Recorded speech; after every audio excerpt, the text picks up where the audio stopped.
这是蒙兰小时候越狱时的场景，喝着盆盆奶还想着越狱，最后被饲养员给抓住了。我们来看看事情经过。这天饲养员打扫完卫生后，就来给妈妈儿喂盆盆奶。开门的一瞬间，其实妈妈儿就跑了出来，但看到奶爸手中的盆盆奶后，在越狱和吃饱之间，他选择了吃饱了再越狱。这一刻，别看他吃的老猛了，请注意他的眼神，一直在注意门外，貌似在寻找机会。好了，盆盆奶干完了，智慧的眼神告诉我们，他即将要行动了。丢下盆盆时，怕声音惊扰到奶爸，他又赶紧把脑袋伸到空盆前，假装吃了起来，一边吃着，一边寻找着合适的机会。他左看右看，上看下看，好了，机会来了，请注意他的行为。他先假装在室内徘徊，停下脚步，查看奶爸的身影，走了几步后，再次停下，回头看看奶爸有没有注意到自己。发现奶爸在门口站着，感觉越狱无望了，陷入了绝望中，但看着门开着又不甘心，他决定赌一把，然后飞快地朝着门外跑去。等奶爸反应过来准备关门时，已经晚了，幸好另一个奶爸将他给抓住了，要不然后果不堪设想。然后人熊之间就开展了一番战斗，然而双方实力悬殊，熊最终被完全碾压，一个强行带走，就给带到了室内。为了保险起见，直接锁上了2把锁。饲养员心里也苦呀，只是给大熊猫喂个盆盆奶的时间，差点就酿成大祸。熊猫界一哥之争，谁才是顶流男明星呢？第一位林岩，在南花花、北蒙兰2分天下的情况下，林岩凭借整活杀出一条血路，成为2024年新晋顶流。在林岩到来之前，栾川动物园名不见经传，连河南本地人都很熟悉。林岩到来后，他费尽心思思考，自己要颜值没有颜值，要背景没有背景，在这个御嘴屯公子少爷大行其道的世界，自己好像一无所长。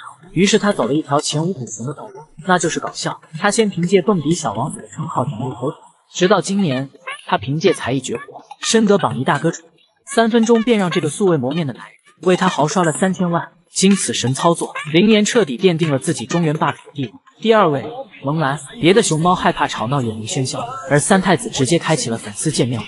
这霸气威武的出场方式，这君临天下的气质，告诉你什么叫做西直门三太子。甚至一度为了零距离接触粉丝，上演一番越狱大戏。就问粉丝们慌不慌？反正发姑奶爸已经慌了，凭借越狱直接成为熊猫界的顶流，直接和花花2分天下。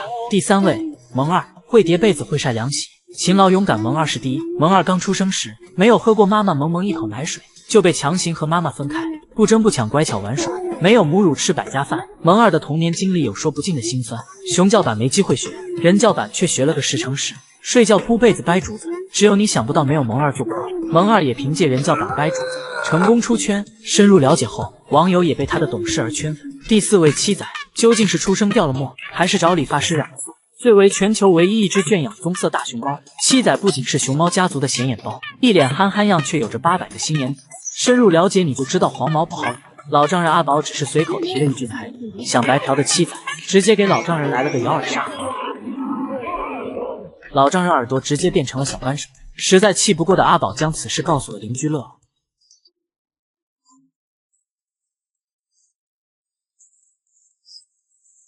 因此七仔在熊猫圈的名声越来越差，大家和他聊天都会保护自己的耳朵。从那以后，七仔变得疑神疑鬼，时刻竖着耳朵，怕别人说他坏话。这4只顶流熊猫性格大不相同，哪一只才是你心目中的一哥呢？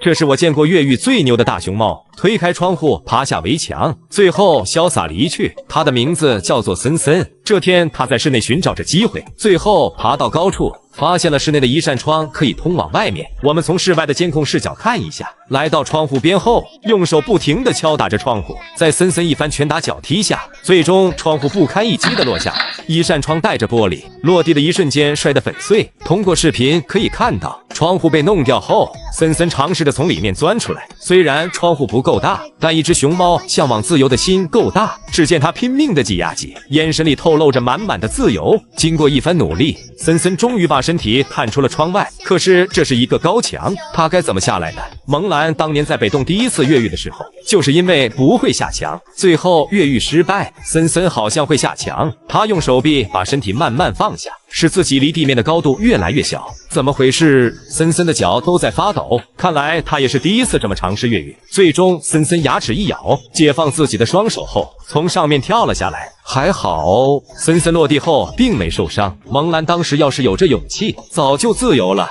最后，森森选择了逃跑路线，然后潇洒离去。等饲养员反应过来时，森森早已离去，地上只剩下玻璃的残渣。奶妈赶紧打电话汇报，说森森越狱了。不久后，就连警察也来到了现场。众人看着地上的残渣，陷入了震惊中。他们不知道森森是通过什么方法下来的。警察拍照取证后便离开了。后来通过查看监控，才发现了森森的越狱路线。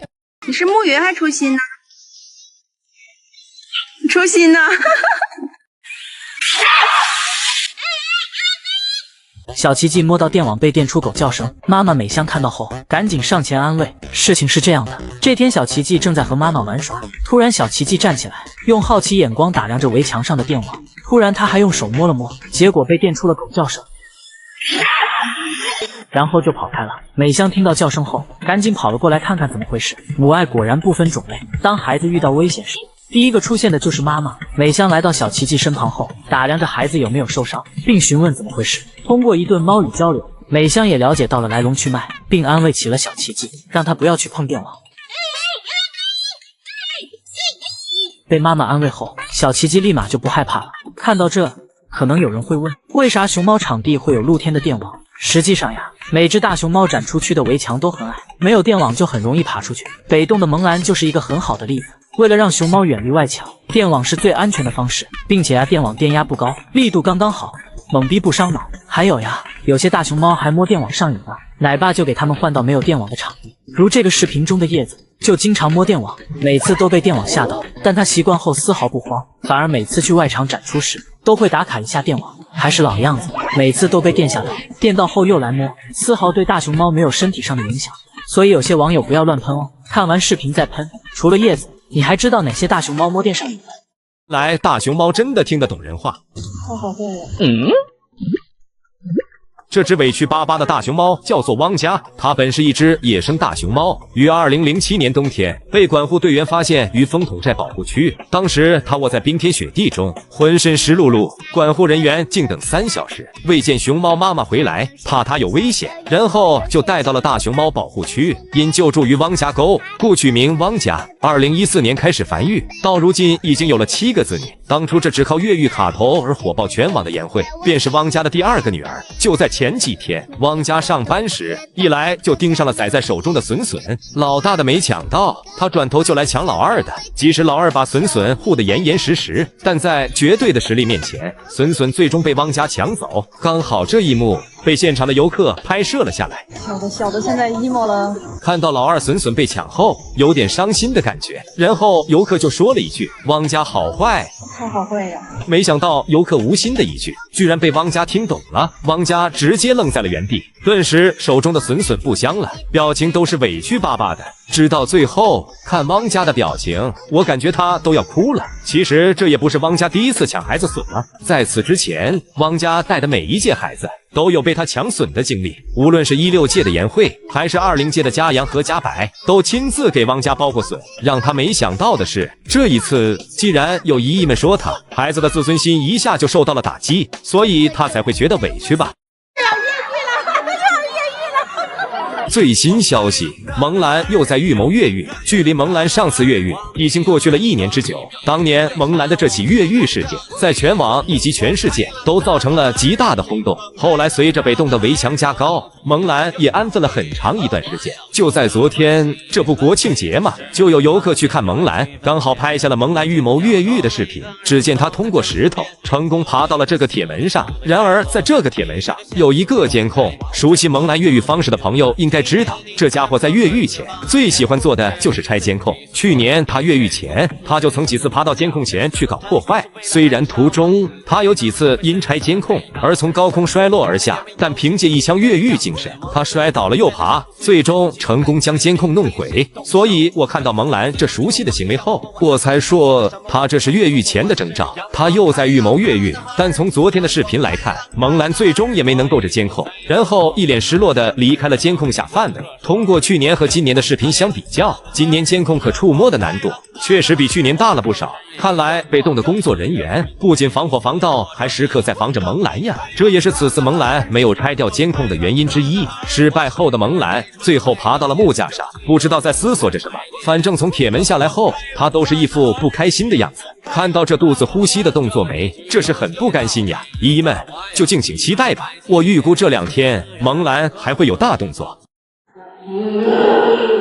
为什么这只熊猫妈妈要吼奶妈呢？事情是这样的，这天这只熊猫妈妈正在带娃睡觉，睡得真香时，突然听到了开门声，原来是奶妈开门来拿娃了。这时这只熊猫妈妈心生一计，爬起来就对着奶妈怒吼，目的也很简单，她好像在表达着你什么都不拿就想带走娃。没门！5分钟后，懂他意思的奶妈就拿来了苹果。吃到苹果的熊猫妈妈这时的态度立马发生了180度的转变。刚开始他还这么凶，不让奶妈靠近幼崽，原来是没吃到旺仔苹果呀。您瞅瞅，有了旺仔苹果的他，看着奶妈朝着碗走来，他只是用眼神看了一下，根本没有其他反应。即使奶妈当着他的面拿娃，他只顾着吃自己的苹果。他心里估计想着，苹果是吃到了，娃你就带走吧。哎呀妈呀，这苹果真香！然后奶妈就轻而易举的将熊猫幼崽拿走了。说到用食物换娃的大熊猫，这里不得不提一下成大，只要奶妈来拿崽，他先装作不给的样子。一旦奶妈拿出旺仔盆奶后，那是主动将娃送出。此时他的眼中只有盆奶啊，真香！更过分的是，普通的盆奶喝惯了，他还要求饲养员加蜂蜜，不加蜂蜜的盆奶不换崽。饲养员被迫只好加入双倍蜂蜜。成大经过一番仔细检查后，表情都好像在说这回味道对上了，然后就和饲养员达成了共识。喝上盆奶那一刻，也把娃给了对方。顺顺为何要把床扔沟里呢？事情是这样的，这天顺顺想要把床搬到秋千上来，秋千那么小，床那么大，最后以失败告终。然后顺顺就在床上翻了一个跟头，结果因为自己太重，使得床失去重心，就这样床不仅翻了过来，还给他脑袋砸了一下，哈哈。这一下把顺公子都砸懵了。想当年，顺公子仅因为奶妈而委屈过，差点就哭了。所以顺公子哪里受过这种委屈，怒火一下就上来了，然后就对床大打出手。他心想着，床你要砸我是吧？看我拿不拿你就完了。他先把旁边挡路的东西弄开，然后要啄床的一脚，就朝着身后移动。就这样，在顺顺的一番操作下，床被他扔到了室内的沟里。这操作咋和天津的二姑奶奶喜乐一样呢？喜乐当时扔的是凳子，顺公子扔的是床。您瞅瞅，直到把床扔到沟里后，他都还没平息怒火，转头把枕头也扔了进去。果然被宠着的孩子都很有脾气。奶妈兰姐听闻后，立马过来对着顺顺就是一顿安慰，并告诉他，既然床敢欺负顺顺，明天就把床换了。在兰姐一番安慰后，顺顺心情也瞬间好多了。万万没想到的是，第2天顺顺又在床上摔倒了。虽然床换了，但顺公子还是没逃脱滚下床的悲剧。哈哈，看来顺顺这辈子逃脱不了和床的夙愿了，还是熟悉的动作。这新床还没来得及睡，又被顺顺给扔了。他聪明人，糟了。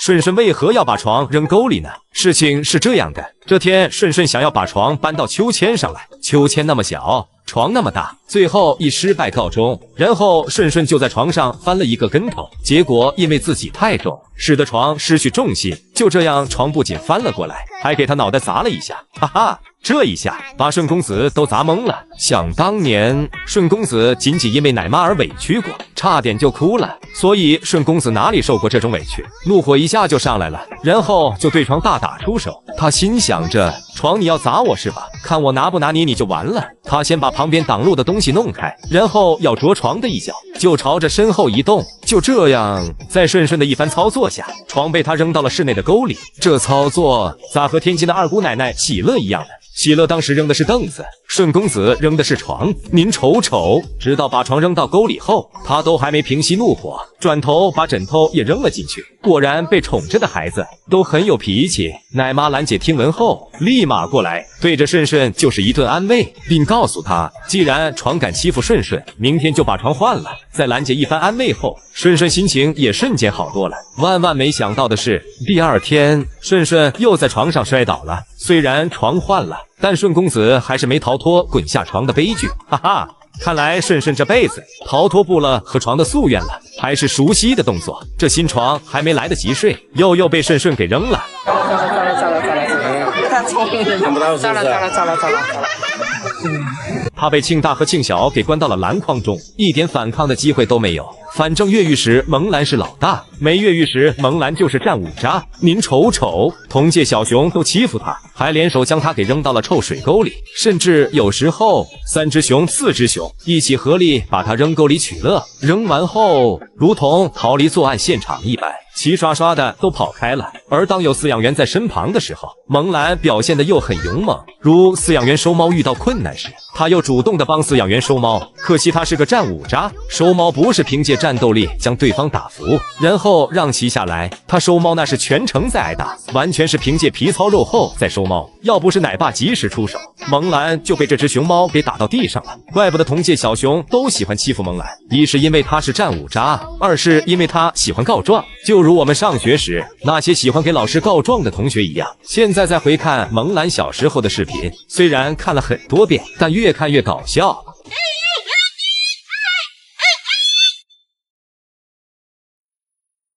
这是大熊猫饲汤圆看到蒙兰被抬走后的表情，他以为好兄弟被绑架了，当场吓坏了。事情是这样的，当时的蒙兰正在内场吃东西，吃得老香了。就在他大口而食时，突然2个壮汉走向蒙兰，二话不说就动手。蒙兰的表现则十分淡定，可是隔壁的饲汤圆开始变得谨慎，他不知道大汉是来干嘛的。画面一转，只见大汉一个动作就将妈妈儿身子放平，然后2个大汉如同绑架一样，就准备给妈妈儿抬出去了。见到大汉如此行为后，饲汤圆紧张地吞口水。此时此刻，他以为蒙兰真的被绑架了。其实嘛，这并不是绑架，2个大汉是准备将蒙兰抬上车，因为这天蒙兰准备离开四川，将前往北洞生活。反正就是这个场景，给饲汤圆以后的熊生造成了不可磨灭的阴影。此时的蒙兰被放进了运输笼，坐上皮卡车的他开始慌了，不停呼喊着奶爸，并在笼子中显得极为不安，有种想要挣脱出去的冲动。然后大汉就给笼子盖上了遮阳布。就这样，蒙兰坐着皮卡车离开了四川，抵达北洞的蒙兰依旧不忘看家本领，常常通过运动来训练自己的力量。后来的事你们也知道了，他凭借自己强大的四肢开始了越狱，也是因此其直门三太子蒙兰一战成名。视频中的画面也是他离越狱成功最近的一次。后面蒙兰的园子就被加高加强了，也再没有了越狱的机会。我不吃了，我不吃了，生气了，让你骗我，哦。这只让奶爸连忙道歉的大熊猫就是星辉。星辉2009年出生于避风峡基地，刚出生的他比同届小熊都要活泼，正是由于他的活泼好动，经常从大床上摔下来。哎呀妈呀，这老疼了吧？可是就是这样一只小熊，它却是一个战五渣，经常被同届小熊给欺负。别看它经常挨揍，但是在拿捏饲养员这方面，它却有着丰富的经验。有一次，它下班了不肯回家，奶爸便用了36计，准备用苹果将它骗下来。看到苹果后，您猜怎么着？他果然就下来了。就在他以为能吃到苹果的时候，没想到奶爸戏耍他。这星辉也是年轻气盛，心想着你戏耍我是吧？这苹果我也不要了。转头又朝着树上爬去。我不吃了，我不吃了，生气了，让你骗我，哦。看到星辉爬树的行为，奶爸们彻底慌了，赶紧抓住星辉，然后连忙道歉。就这一个动作，就把奶爸给拿捏了。奶爸不仅道歉，还亲自将苹果喂到了星辉嘴里。这一幕也是把现场游客给逗得哈哈大笑。奶爸又怕星辉闹脾气，最后用公主抱的方式，便把他给收了回去。这星辉也太会拿捏奶爸了吧！卧槽，谁家大熊猫找同班同学要奶喝，同学都疼得直翻白眼了。原来是甜包小北辰呀，因为北辰是基地之花北川的崽子，这小模样简直继承了北川的美貌基因。因为北川之前不会带娃，还误伤了北霞，所以北辰生下来就没受到北川妈妈的照顾，一直和其他小朋友住在一起。后来有一天，北辰和文静、嘉欣他们合班后，还没有断奶的小北辰居然找同班同学嘉欣要奶喝。万万没想到的是，同样是宝宝熊的嘉欣脾气超级好，不仅让北辰喝奶，而且都疼得翻白眼了，都没动手打他。这一幕把一旁的文静都看呆了。倒是饲养员看到后，立马不淡定了，赶紧叫他们回家。嘉欣听到后想要起身，奈何北辰不松口，然后饲养员不得不冲进场内阻止。相同的事情在花花和叶子身上也出现过，当时叶子还是弟弟身份，花花抱着叶子就要找奶喝，为了保护其他小熊，与为了让北辰戒奶，当时才和文静、嘉欣他们合班一天的北辰，就让被饲养员暂时独居了。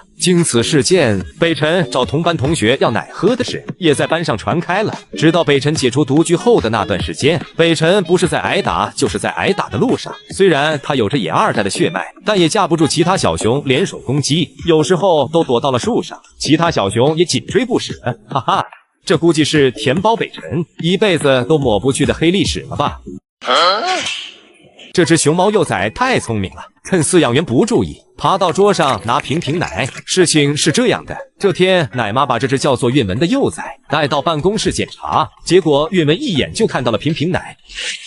玻璃杯杯，因为杯子是玻璃的，看到韵文将它弄倒，奶妈担心坏了，然后一只手控制韵文，一只手写着记录。期间韵文很不安分，一心只想着瓶奶。见状，奶妈只好将其抱到一旁，然后去检查其他小熊了。这时的韵文完全没有了束缚，凭借自己强大的臂力，硬生生地爬到了板凳上。就在他要拿到瓶奶时，摄影师突然出手了。就这样，即将到手的瓶奶又从眼前飞走了，然后他就在办公桌上开始检查。奶妈见状，怕他搞破坏，赶紧小跑了过来，又给他给抱走喽。由于抵挡不住瓶奶的诱惑，趁奶妈再次离开之际，韵文又朝着凳子走去，还是熟悉的配方，熟悉的套路。韵文轻易的就来到了凳子上，一旁的奶妈见状，赶紧抱起韵武就朝这边走来了，然后一手一猫将韵文给抱了下来。韵文腾空的一瞬间，还不忘带走几份资料。韵文心想着，你不让我拿瓶奶，吃你几张资料不过分吧？然后双方就开始了资料争夺战。在奶妈放下韵武后，他凭借强势的战斗力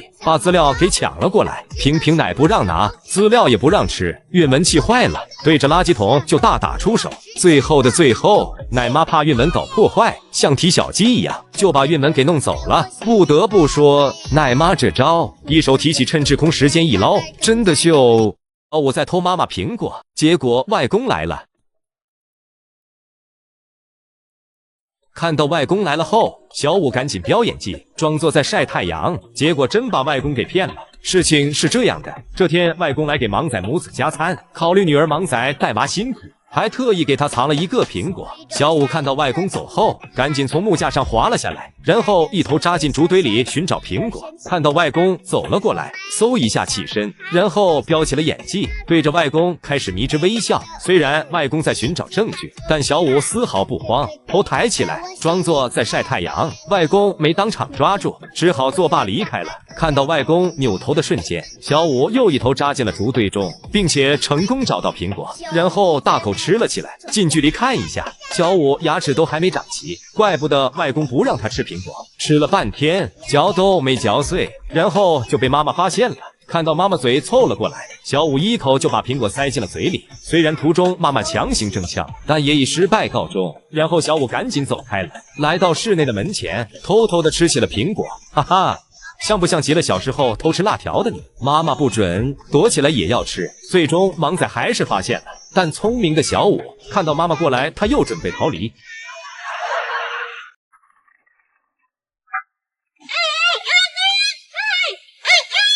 蒙大又在作妖了。框框一顿敲门，新奶妈不知情况，赶紧过来查看，然后直接被吓跑了。事情是这样的，这天蒙大又来到了熟悉的加餐环节，为了惊动饲养员，他先将门给关上。这么做到目的，主要是让门和铁栏碰撞，从而发出剧烈的声音，就像视频中这样。也不知道这孩子是在哪学的。然后框框的敲门发出了震耳欲聋的碰撞声。就这样，一位新来的奶妈被吸引了过来，不知情况的她赶紧过来查看，然后打开门看看里面究竟发生了啥。结果看到蒙大在不断敲门。面对这种情况，奶妈被吓坏了，赶紧跑去告诉古爹。7七49秒后，古爹气势汹汹地走来了，打开门一看，看到蒙大又在作妖了。毕竟才给他加餐没多久，为了防止蒙大用铁门碰撞，古爹直接就锁门了。哈哈，果然姜还是老的辣呀。而这边的蒙大看到紧锁的门，陷入了沉思之中。时间过了几个小时后，门又突然被打开了。然后蒙大又重操旧业，哐哐的敲门。哈哈，为啥蒙大总是敲门呢？食物也吃饱了，我知道了，他这是为了拿捏古爹，给古爹找找事做。果然古爹又走了过来，3下5除2就把门又锁了。蒙大这孩子真疼人，怕古爹失业，特意给古爹安排了一个关门的事。见过花花搓澡吗？这段拍摄于2021年的视频，记录了发姑奶爸给花花搓澡的画面。自从上一次发姑奶爸和福婉分别去了澳门照顾其他大熊猫后，好久没有看到他的消息了。得知奶爸要走，当时福婉飞一般的跑向他。发姑奶爸私生活我们不好评价，但他真的是一个很好的奶爸。从萌兰到福婉，发姑奶爸真的治愈了很多小熊。最近我又看到了一段他多年前给花花搓澡的视频，原来发姑奶爸也带过花花呀。原来他对待每只大熊猫都是那么的耐心。面对着发姑奶爸，花花很乖很听话，好像每只大熊猫被发姑奶爸带时都情绪稳定，他们可能都感受到了发姑奶爸来自骨子里的爱。那时的花花好小只呀，虽然现在也没长个，怪不得谁也美不过小时候的花花，这都是来自饲养员们细心的照顾，让它白的要死。主要当时的花花一点攻击性都没有，而现在没长个却长体重的花花，饲养员也不敢轻易靠近，逐渐成为了挖煤集团成员。哈哈，这时的花花也好调皮呀，还想把脑袋伸进洗过毛巾的桶里呢。在被发姑奶爸带着的这段时间，花花每天都是开开心心的。后来发姑奶爸被调走，去饲养了其他大熊猫，分别的视频我没找到，估计当时花花也是伤心难过的吧。发姑奶爸这样一个优秀的奶爸，如今却很少出现在人们的视野中，不知道是不是已经离职了。现在只能通过古老视频来怀念一下他带给国宝们的爱。太他妈离谱了！这只大熊猫从室内走了出来，而它前面的楼梯刚好通往游客区。据悉，这只大熊猫叫做乔乔，江湖人称乔老爷。这天因为饲养员没把门关好，它从室内走了出来。当时没觉得有多危险，其实楼梯上来就是游客区，而游客也没意识到危险性。幸好乔老爷走到门口后就没有了其他动作，换做萌兰的话，估计一个助跑，然后一个攀爬就逃之夭夭了。随后乔老爷的头不小心撞击到了门，乔老爷迟疑了几秒后就朝门里面走去了。而这一场看似没有危险的危机以乔老爷自己回家而结束。咱们的饲养员还是要上点心啊，要是出现了意外，后果不堪设想。然后我搜索了一下乔老爷最近的视频，发现他特别喜欢找其他大熊猫玩。就在10月份的时候，他还准备通过树丫爬到隔壁之鹿的院子呢。而当时之鹿只不过是在树上同乔老爷打了一个招呼，然后我们的乔老爷就开始了疯狂的行为。好在最后因为树的原因，他没有爬到之鹿的院子。我在想啊，他这次走出来是不是想找七仔玩呢？没有看到七仔，所以就回去了。是圆润说二狗下班简单暴力，咬着脚就用力扯。事情是这样的，这天到了下班时间，二狗和花花都没回去，然后圆润就主动承担起了收娃回家的任务。圆润看到花花卡住脑袋出不来，首先就来收花花，他先对着花花一顿安慰，貌似在说花花别怕干妈来了，然后叫花花往前挪一挪，毕竟作为过来熊，卡头这方面他还是经验十足。挪到一定位置后，给花花屁股一拍，然后叫花花放心把头伸进去，自己会在下面接住它。花花也非常信任干妈，以倒栽葱的方式准备脱困。最终在母女两雄的配合下，花花成功脱困，而且是有惊无险的落地了。然后圆润走在前面，让花花跟着自己回家。花花也很听话，跟随着干妈的脚步，朝着室内走去了。将花花送了回去后，圆润又来收二狗，可怎么画风好像不对？圆润一来，对着二狗就展示武学魅力，貌似在说下班怎么不回家，快点下来。即使亲妈叫自己回家，二狗也无动于衷，这可把圆润气坏了。接着展示武学魅力，看这情况，圆润这是想强行收女儿呀。果不其然，圆润咬住了二狗的脚，然后就是使劲拽。就这样，二狗被圆润从树上拽了下来。哈哈，果然是亲妈呀，下手就是重。二狗下来后，圆润又教育了他一顿。哈哈，看完圆润收花花，再看圆润收二狗，怎么这么大的差距呢？哎，不能跳！回来！这只貌似要跳树的大熊猫叫做生意，就是那只从小生活在马来西亚，被马来西亚奶爸宠成宝的大熊猫。这天，生意爬到了大树顶端，游客以为它要从树上跳下来，当场吓出了尖叫声。哎，不能跳！结果在游客的震惊声中，生意没有选择跳下来，而是抓住了一旁的小树。这树太小了，不行。到这里，游客还以为他要跳到另外一棵树上呢。结果虽然没跳过去，但看这情形，实属危险不已。好在生意在高空表演了一番杂技表演后，把身体缩了回来。他的每一个动作都牵动着游客们的心。天，好吓人！这只活太多。你快倒回来了。最终在游客的期盼下，生意还是倒了回去。实际上，生意的动作看似很危险，实则一点也不安全。但对大熊猫来说，这都是家常菜。当然，游客也是怕它掉下去后出现危险，所以才发出尖叫声。实际上，每只大熊猫一生中都会经历多次从树上掉下来的事件，即使它们摔下来，因为皮糙肉厚的原因，它们也不会出现生命危险。纵观所有圈养大熊猫中，摔得最严重的就是大熊猫莹莹，它因爬太高摔下树，昏迷54小时。醒来第一件事就是要喝盆盆奶，除此之外，没有比莹莹摔得更严重的了。对于大熊猫们来说，从树上摔下来那都是家常便饭，所以游客们不要过于担心。